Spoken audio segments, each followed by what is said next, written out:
My name is Winston Knowles. I go by Otto the Watchdog on the internet. Otto V Awesome, something like that. I'm Otto. So, Yeah. for people who don't know, what is Otto the Watchdog's channel about? So Otto the Watchdog, it's a channel about. You can have So Otto the Watchdog is a channel about generally government, specifically police misconduct, generally misconduct. I tried to highlight some good things, but it ended up devolving very quickly. So you initially tried to highlight some good things, but then you said it devolved. In what Yeah. way did it devolve? well, I didn't have the intention of doing cop watching or auditing or whatever it's being called today. I don't know what it's called today.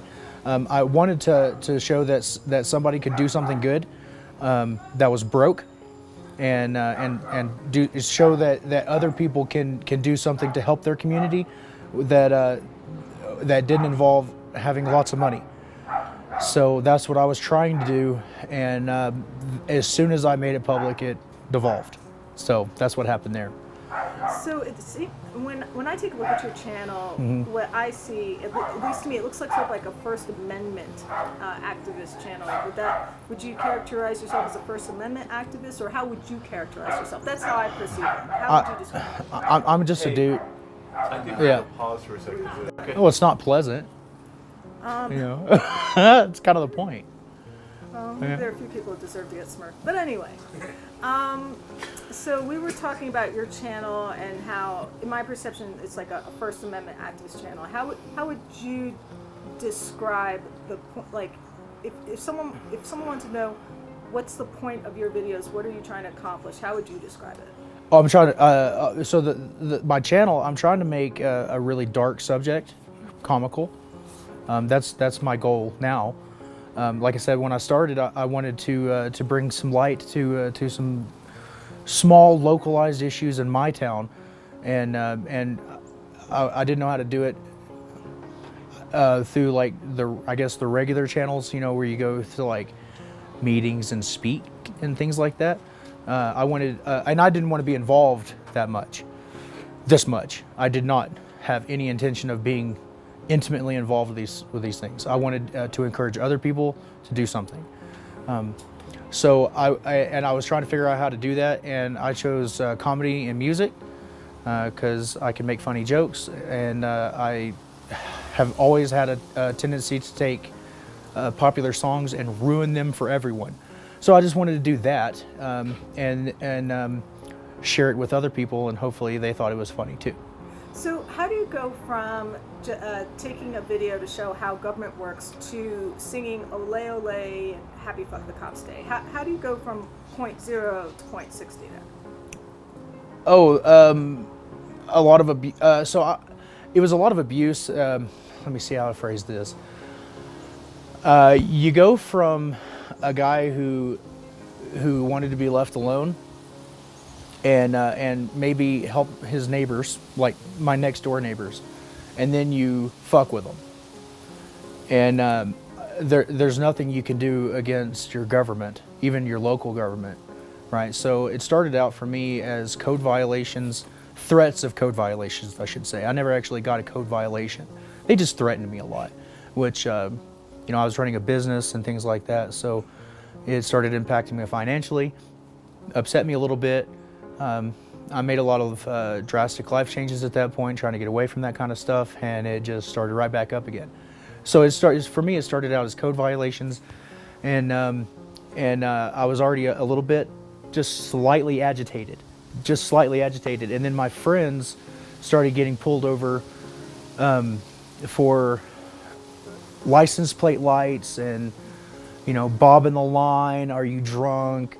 Where you going? They'd be hanging out at the park or something, and they would just have 90 questions, and that agitated me. So I wanted to show them that, because they would always ask me, what do you do at a traffic stop? And so you shut the fuck up, right? I don't have that ability, which is counterintuitive, especially if you're going to be going out and filming cops, which I had no intention of doing.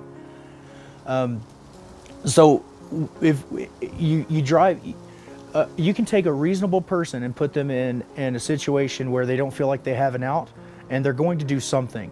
And some people go crazy. Other people will run for office. Some people will run. Most people run. And I wanted nothing to do with any of that. I wanted to be left alone. So I was just doing what I could. And then and then I realized that there was a lot of people who could benefit from my experience. So I tried to find a way to share that in a package that they could take, and I failed. I failed at that. When you say failed, how did you fail? Because what I ended up doing is showing people that the government is not your friend, and that if you protest them, if you complain about them, they'll crush you. So it had the exact opposite effect of what I was wanting to do, and I don't know if the net gains were to encourage more people to be activists, or if I actually discouraged people from participating at all. And unfortunately, I don't know. I feel like I've encouraged more people to participate, and then I talked to some people who had the exact opposite feeling. And you'll never hear about those because, of course, they went into the shadows. Eric's name in the... Oh, so me and Eric share a lot of the same qualities. So when I heard about him, it was probably through YouTube. I'm sure it was through YouTube, honestly. I don't remember what it was. Actually, I do remember that I really didn't like him when I first watched it. First of all, the video quality is shit.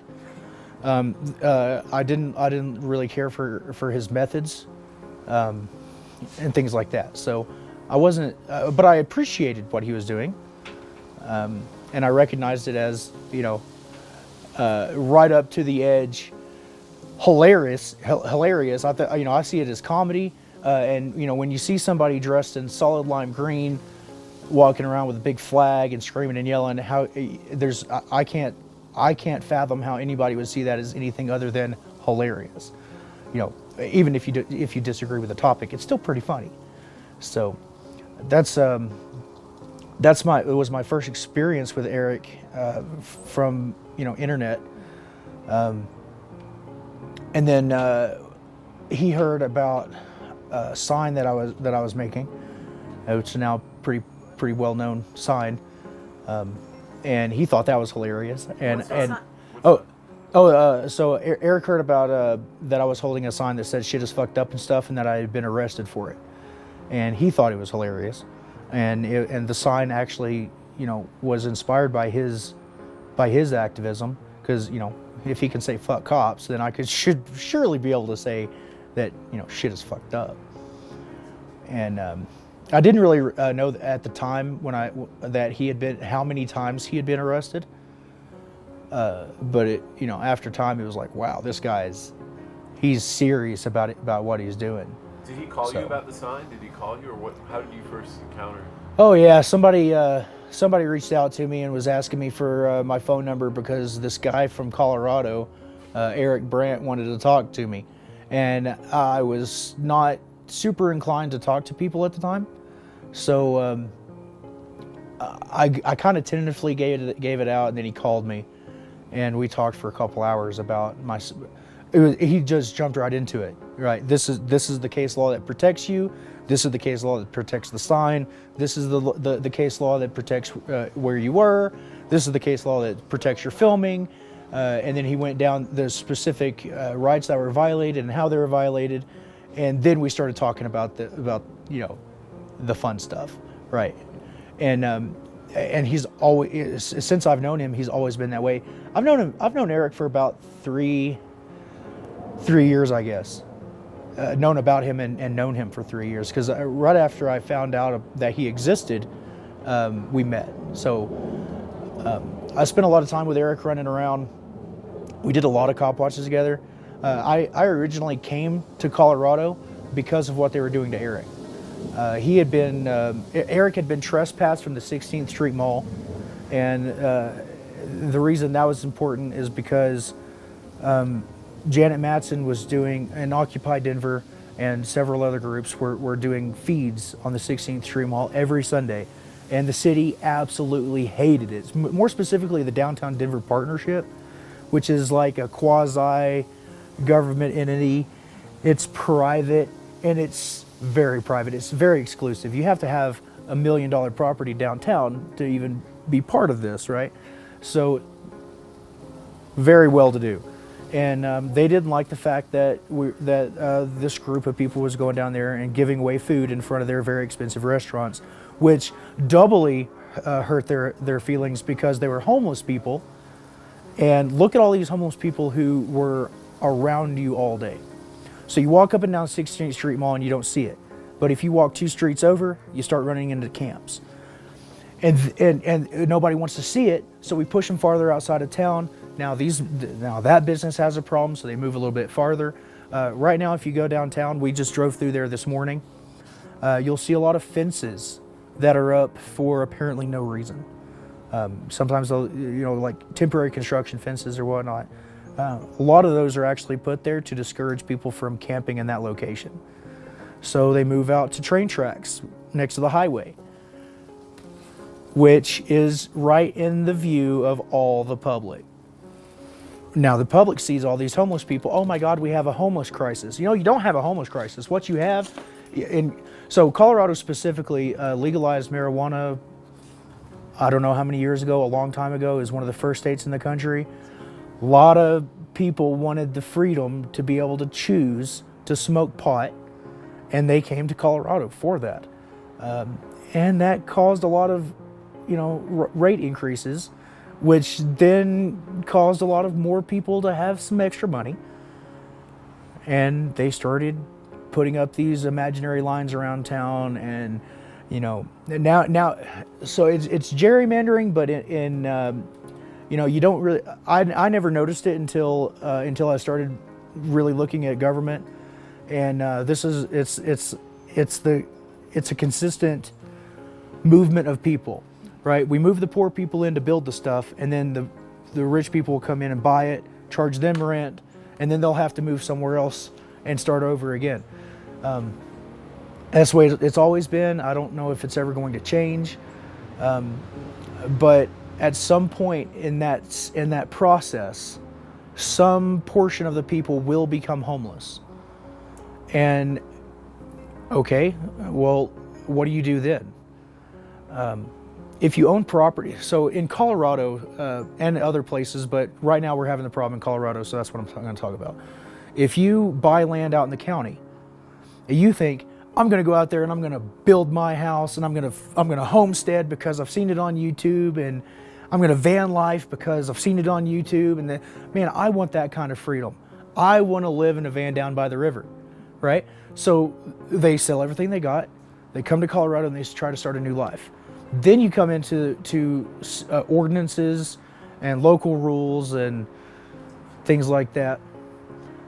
So you're not allowed to own property and live in a camper. You're not allowed to. You have to have there's building codes and things like that. Well, some of these codes are getting prohibitively expensive. So you have to have a $10,000 septic system. You have to have a $10,000 light pole. Water is regulated. You can't dig a well unless you have a huge amount of property, things of that sort. And at the time, I'm sure that it was a good idea. But what we've ended up doing is that the idea of America is that you can carve out your own existence, and you can't. The lifestyle that used to think, well, we're just going to head west and pick a spot and start. You can't do that anymore. Even if you go out there and buy the land, the government is still going to be there to crush it, or just to keep an eye on you in case you do something wrong, right? If they like you, they'll let you slide, and if they don't like you, you got to go. So you're saying that the marijuana business, as opposed to raising all this money to be reinvested in the community and make sure people didn't end up being unhoused, actually led to gentrification and people being displaced and pushed out of their homes, being priced out? Well, it's not just the marijuana, but I think that drew a lot of people to Colorado specifically, because they wanted that freedom. They didn't want to be where they were and get fucked up for a joint. So they came to Colorado to searching for freedom, is how I see that. And a lot of people are. There's a lot of people in Colorado who are from other places. And yeah, I think that did have a role to play, probably not the only role, right? There's also a lot of crisis bubbles, housing bubbles and things of that sort that went along through that time. And yeah, there's a lot of money that's generated from marijuana sales in Colorado, legal marijuana sales. And we do have some of the best schools in the country as a result. Our teachers are still paid shit, right? But we don't talk about that. There's a 25% sales tax, state sales tax on pot, and then the county can issue their own tax on pot, and then the city can also vote to add a tax on pot. So by the time everybody gets their cut, 40% of the price is tax. Which is comparable to tobacco and alcohol, right? Which was what everybody was hooting and hollering about. Well, we should regulate it similar to alcohol and tobacco. Well, now you've got the problem where people are still growing weed and shipping it somewhere else, right? Because they can't afford to come up here. That's how I see it. If pot was legal in the state that they were in, they wouldn't have come up here. And then that marijuana the homeless problem would have been there, not here, right? So I think that a lot of people came here looking for freedom and got shafted. They were sold a dream.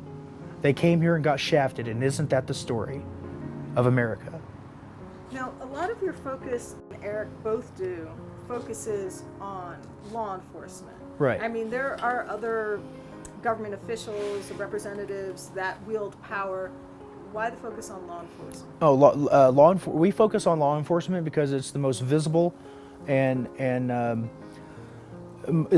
law enforcement is the most visible branch section of the government, right? You see them every day. You have the most interaction with police officers and that thing, and also they're the ones that actually wield the most power. So that was a little bit concerning, because if you can't even access the government without the police coming in and jacking with you, then you really can't access the government. And law enforcement is a sector that people understand more than their city council. So they understand what police do, right? They recognize it. So it's an easier way to get into that conversation. And if you can't protest police, then you really can't protest anything, right? So it's a little bit of both of that. That's interesting. Stephen, do you want me to continue to focus on Eric Brandt, or you want me to go meta? Oh, well, so you ask him about how many people out there, like ask about the cop watching community, what he thinks of it. Okay, so that first, okay. And then we'll get to Eric. So, this cop watching community that you've become a part of, how big is it? What kind of impact do you think it's having? Do you think it's actually doing good? Because I think if you spoke to your average cop watcher, they would say, I'm doing this for the people. That's a damn good question. So I was adopted by the cop watching community, if that's a thing. And it is. There's lots of little groups, right? I think that the overall impact is positive for the people. But what has ended up happening is there's so many people trying to film police now that the government is actually pushing back on that. So now they're trying to make slight little changes to the laws and things so that they can circumvent the Constitution, and that is a net negative. I think that we've, I don't want to say that we've actually hurt the situation, because more people are feeling more comfortable in filming because they know that they can. And they know that they can because they saw somebody fucking post some bullshit video on YouTube, right? Now, Eric is not, he's a cop watcher, but he's a protester. He will protest for you, and whatever it is, he'll protest for that. But more importantly about Eric is that he is extreme. He is an extreme protester, right? It's not saying that extreme is bad, but if he can get away with that, right, then I should be able to say that, pick your topic. I should be able to say what I want to say because I'm not going to do anything like that. So I think that helped a lot. And evidence of that, evidence of Eric Brandt specifically being changing things. Here in Colorado, in America, we just had about a year-long protest in every city in the country, and you'd see a lot of people having signs that say "defund the police," "abolish the police," "fuck the police," things like that. But here in Denver specifically, we saw tons of signs that just said "fuck cops." So obviously he's made an impact, right? And even if those people don't know who he is, they heard his message, or at least they saw it, and so were they inspired? Maybe. Were they encouraged? Definitely. And I think a lot of people are encouraged by seeing other people doing things that they only wish they could do. So we get a lot of support, we get a lot of hate. But when it comes right down to it, even if you hate us, you're still on our side, right? Because you're allowed to say that you hate us and you hate what we stand for. And I'm fine with that. If we were doing something that encouraged someone to come outside with a sign against us, then we have succeeded in our mission for the First Amendment, right? Whether or not the topic is relevant or not, because that's not for me to decide. Obviously, it was. But at the time, we had no idea. We were the only ones out there doing it. He was the only one out there doing it. And like I said, I only came up to Colorado because they had jacked with him. They put a restriction on him to keep him from protesting something that we all agreed is horseshit. You should be able to feed people. You should be able to feed people. And if he can't stand up and fight for that without some dude with a badge coming in there and saying, hey, you can protest that, but you have to do it over there because you're not allowed to come on this street or we're going to take you to jail. And if you resist, we'll kill you. So that's that thing. And I came up to Colorado and I dressed exactly like Eric Brandt. And I did exactly what Eric Brandt does. So describe that, what that looks like. Hold on. And I'm glad you said humor because there seems to be a really performative aspect to both what you and Eric did. So I've seen videos of the two of you singing Happy Fuck the Cops Day at the top of your lungs.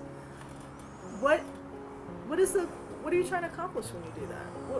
What is your goal? What's Eric's goal? Are they different? Are they the same? What's the goal? Our tactics overlap. Our goals overlap. I wouldn't say that they're all the same. We use a lot of the same tactics, and we feed off each other pretty well. We have good chemistry as far as that goes, and it's a show. It's a performance. There's a couple of groups that I took inspiration from. The one that sticks out in my mind the most, and I constantly reference them. It's a group, Food Not Bombs. They do a lot of street performances. They'll dress up as Air Force personnel, and then try and sell baked goods so that they can buy bombs. And surprise, surprise, they don't sell a lot of baked goods, right?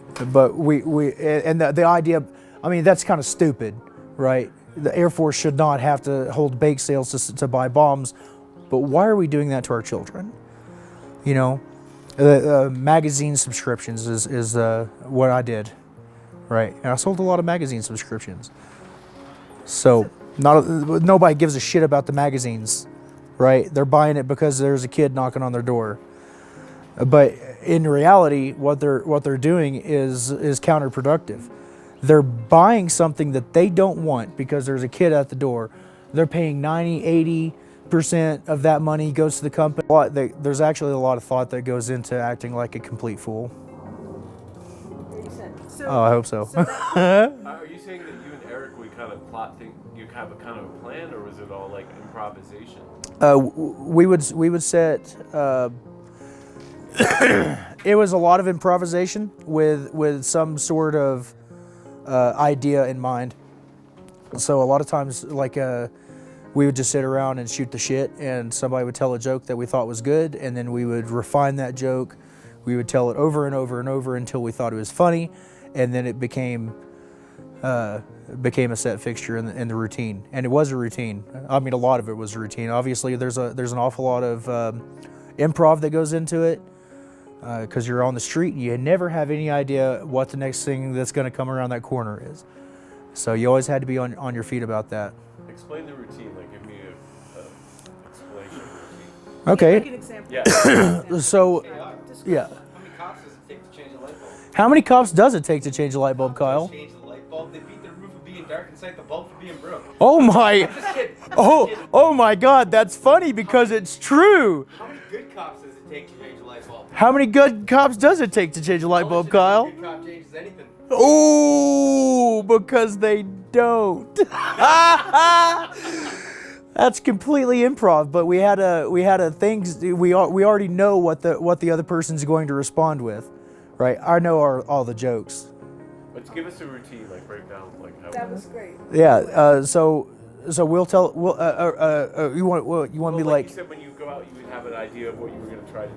Like, Okay, yeah. So if for example, if we're going to a particular area that we know the police just did a thing. For example, Timmy Henley, Westminster, not too far from here, shot 17 times on his front porch for holding a knife that apparently was a cell phone. And there's no body cams at all. I suspect that he may have been recording, but of course we won't know because they will not release his cell phone, as you know, for whatever reason. So when we go there, we have that in mind, and we'll tell jokes like, I can't even. We'll be like, oh, here comes the Westminster Police Department. Get out your cell phone, and then we'll go bang, bang, bang, bang, bang, bang, bang, bang, bang, 17 times, right? And nobody will really get that, but if you follow that up by saying, yeah, a cell phone on your front porch can get you shot 17 times by the Westminster Police Department. That's one. Another good one is we'll position ourselves on different sides of the street, a couple blocks away, and then I'll yell a question to him, and then he will respond back to me with the answer, right? So that everybody in between here and there is first shocked by somebody yelling, and then they're stunned by somebody responding, and then they get the message. I don't want to say against their will, but they don't really have a choice, right? So that's the kind of thing that we would do. The songs, Ole Ole, that was written while we were driving around fuck copsing. And if you've never been fuck copsing before, it's incredibly fun, but you better record it because it's also incredibly dangerous. It's where you drive around town and just wish everybody a happy fuck the cops day. Hello, ma'am, how you doing today? Has anybody wished you a happy fuck the cops day yet? Well, happy fuck the cops day, ma'am. And then somebody else will pop up out the other window and like, happy fuck the cops day. Well, that's every day, right? That's a routine. Completely impromptu because we already know what the other person's going to do and we can play off of each other. We honestly, Eric and I did not have to practice. So how did people respond to being wished a happy fuck the cops day? Usually with a laughter, sometimes with mild disgust, sometimes they were not happy at all. And all those reactions are perfectly acceptable. Sometimes they would throw water bottles. Sometimes they would come back around and say, "Excuse me, gentlemen, has anybody wished you a happy fuck the cops day today?" And those are rare, but it happens. But there was one point you would always make that every day is happy. Is that true? It's not just one day out of the year? It's every day and twice on Tuesdays. and thrice on Thursdays, right? And then it just rolls on. And the Happy Fuck the Cops Day, that was Eric's creation. I don't know where he came up with it. The twice on Tuesday thing, I think that probably had, somebody told a joke about Tuesdays or something, and we stole it. So That's not a crime, is it? What do you hope happens after you go around for a couple hours wishing everybody happy Fuck the Cops Day? What's your goal? It's not just personal pleasure, right? There's some personal pleasure with that. Yeah, it's fun. And I think that activism has to be fun, otherwise it becomes not fun, and that sucks. So what I hope when we're doing that, I'm hoping that people will realize that you can say those things, and that it's not a crime. That's helpful. And I don't expect people to drive around saying whatever, yelling out the windows, but you can. So just by seeing somebody else doing it lets you know that it's okay. Unfortunately, there's a lot of people who are doing bad things that they don't get punished for, and then they continue those behaviors, and other people are encouraged by those behaviors. And it's just recently there was a kid in Texas who was trying to roll coal, which is when you're driving a diesel truck or a diesel vehicle, but mostly trucks. If you over accelerate, it'll pump too much fuel and it comes out the exhaust pipe as black smoke, thick black smoke. New trucks have things to prevent that, but they get disabled and things of that sort. And he was trying to roll coal on some cyclists who were riding their bikes on the side of the road, and lost control of his truck and killed 6 of them. And that's some behavior that I've seen for decades. And we've had that same tactic used against us. I say us, not me, right? But people like me, which is just the same, is in my opinion. What was that? Madison, North Carolina. They were circling the block. They continuously circled the block, and every time they would pass, they would spin out and roll coal and things like that. And I'm fine with if they were circling the block and chastising this guy, that would have been less of a problem than rolling coal. That's a problem. That seems like an assault to me, right? I'm not touching you. I'm doing a bunch of offensive shit around you, which is a crime, right? That actually is disorderly conduct, right? Nobody was arrested for that. But if I said, fuck the police, or fuck this, or fuck that, then like, oh, no, you can't do that. That's my problem. So I think that by not punishing crimes and by punishing non-crimes, we've gotten skewed on some things, and it's going to come back. The power always fluctuates. Sometimes the government has too much power, sometimes the people have too much power, and either one of those are good for anybody. So try and keep it in the center, but that being perfectly balanced is fleeting.